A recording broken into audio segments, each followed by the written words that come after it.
I'm coming. I am coming. You're not going to stop somebody like me that you put through the worst types of abuse by simply saying we're going to deny you your passport.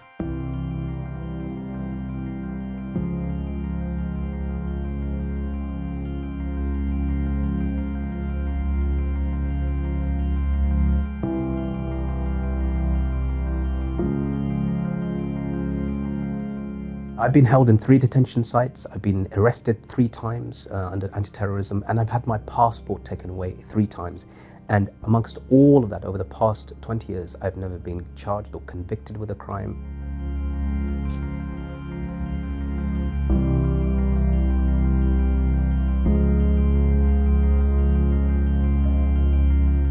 We're told that the passport is a privilege and not a right, but I want to put that to the test because we talk about a time now, especially when we're told to recognize what our identity is.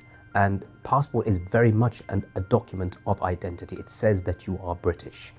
You can't open bank accounts, you can't do lots of official things without this clearly evident, most visible document of your identity. And haven't been able to attend my own daughter's wedding abroad. I haven't been able to visit or to go to funerals of family members who've died.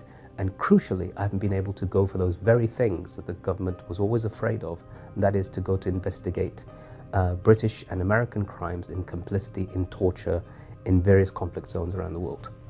This was no coincidence when I had tweeted out for the few weeks that I had the passport that I intend to go back to Bagram in Afghanistan, where I saw American soldiers murder unarmed prisoners, that it happened at that time that my passport was revoked again.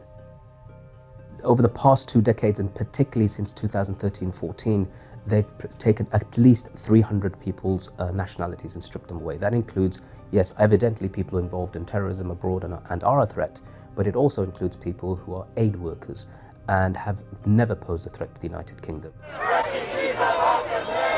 The Nationality and Borders Bill is really only about one thing, and that is to be able to deprive a person of their nationality without telling them. So you won't know that you're no longer a British national until you turn up at an airport and say, well, sorry, sir, you can't get onto this plane because you may have this passport, but you are no longer a national of this country where you were born and raised. And that is shocking because they were already doing this, but now you don't even have the right to be informed.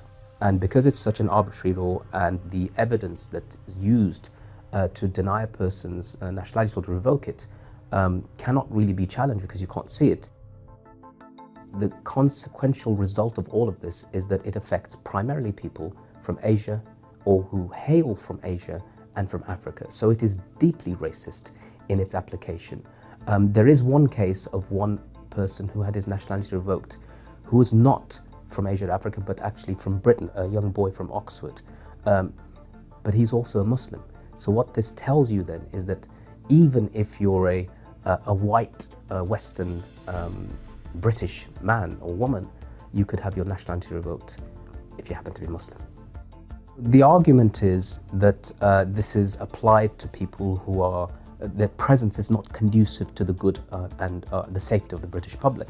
But that has to be put to the test because there are numerous far-right individuals who've been convicted of terrorism offences, including serving police officers, serving British soldiers, some of whom are of Eastern European origin.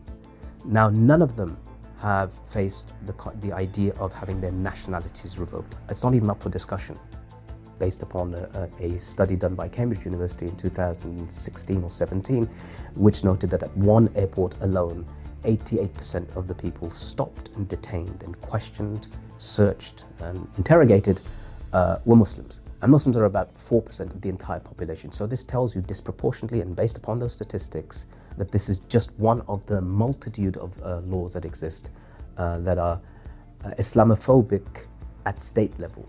And it seems bizarre to live in a country like Britain where you have Magna Carta and habeas corpus, that you can be subjected to all of these things and have your deprivation of your basic rights without any recourse to proper and natural justice.